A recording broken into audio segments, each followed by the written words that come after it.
And I had a friend message me this morning, text me, and she's like, that's not going to work. I can't do that. I can't afford to do this. And I said, hey, I understand it's not for you.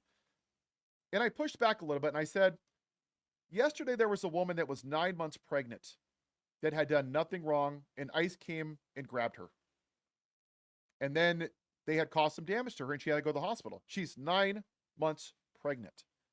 And I said, what are we supposed to do? Aren't we supposed to be caring for our neighbors?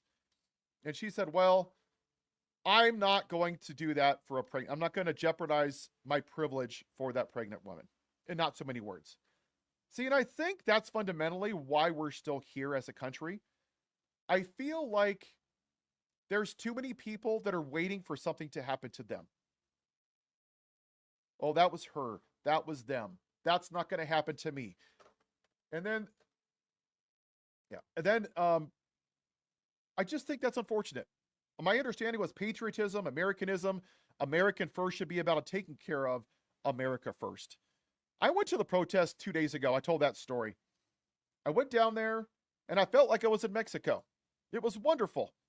I felt like I was going to sit down and have a beer and carnitas and tortas. And it was just a great, great time. Obviously, at the end of the night at 11 o'clock, there were some knuckleheads that did some silly things. But you know what? I'm not getting deported. I'm not having ICE come to my house.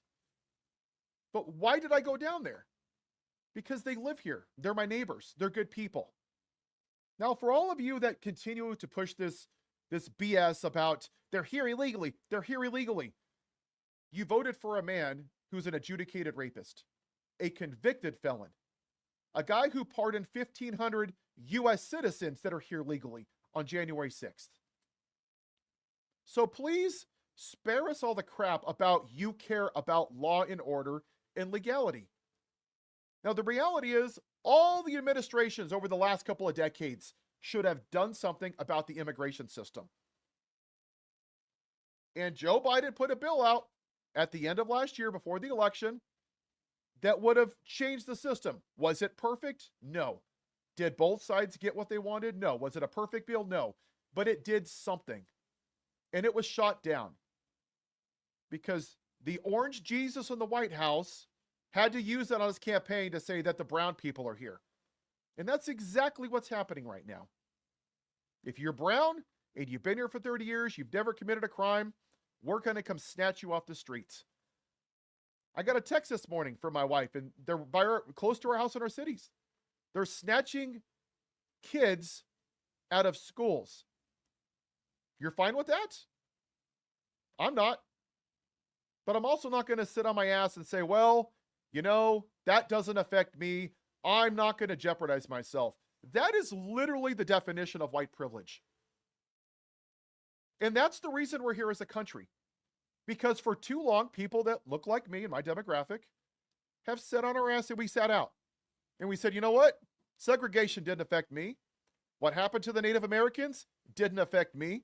Jim Crow didn't affect me. Taking the land from the Mexicans didn't affect me. Women's rights didn't affect me. So I'm not going to give a shit. I'm just going to sit behind.